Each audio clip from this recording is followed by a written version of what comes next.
po tayo ng sushi. So, si Nana sabi ko gusto ko ng sushi. Pero ano lang, pangkain lang. Yung sushi-sushihan lang. Basta hindi siya sushi, sabi ng isang chef sa nakapatid, hindi daw sushi yung itlog na yung gimbap na siya, hindi na siya sushi. So, rephrase. Gagawa po tayo ng gimbap.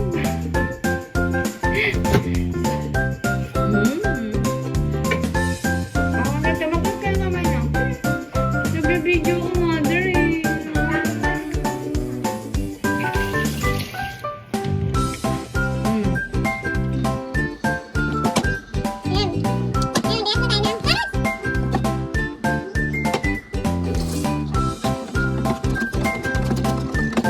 Susunod naman po natin ay ang bell pepper.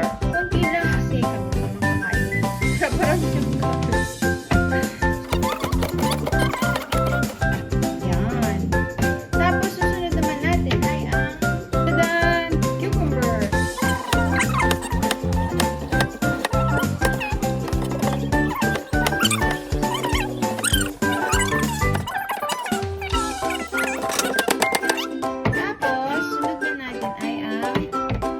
Salad. Susunod natin salad. So, ready na ang ating garnish. Ano tawag dito? Panghalo. Nakapagluto na si mother ng sushi rice.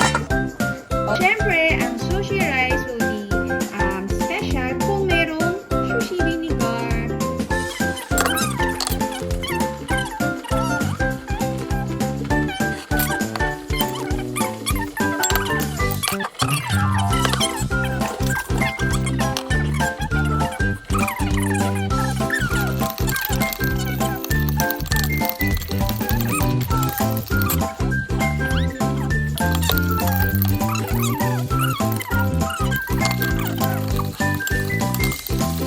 And now naman, gagawin po tayo ng sushi rice.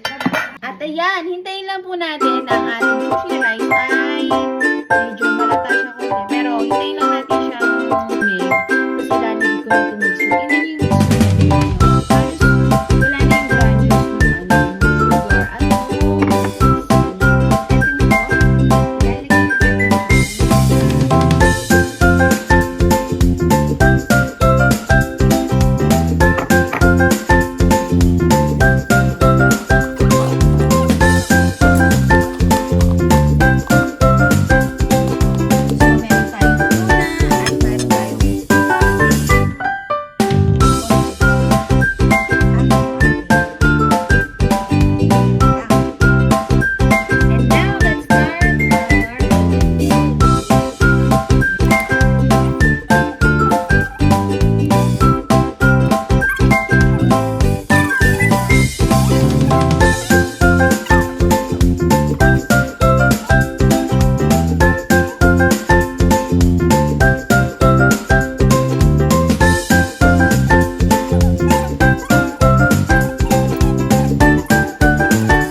Lagyan natin yung masarap. Oo, sabi hindi masarap masyado.